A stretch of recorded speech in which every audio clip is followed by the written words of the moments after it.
Pain ఉండదు, ఏముండదు. So మేము ఎగ్జాక్ట్లీ దాంట్లోనే ట్రైన్ ఉంటాం.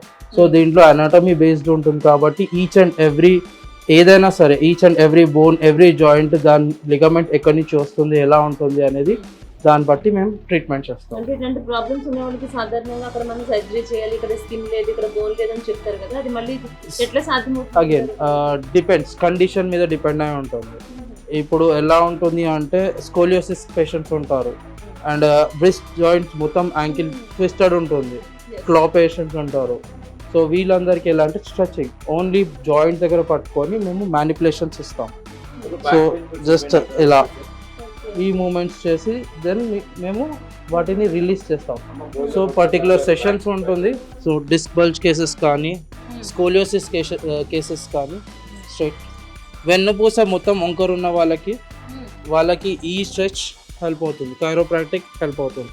రెండు ఎల్బోస్ పట్టుకోండి.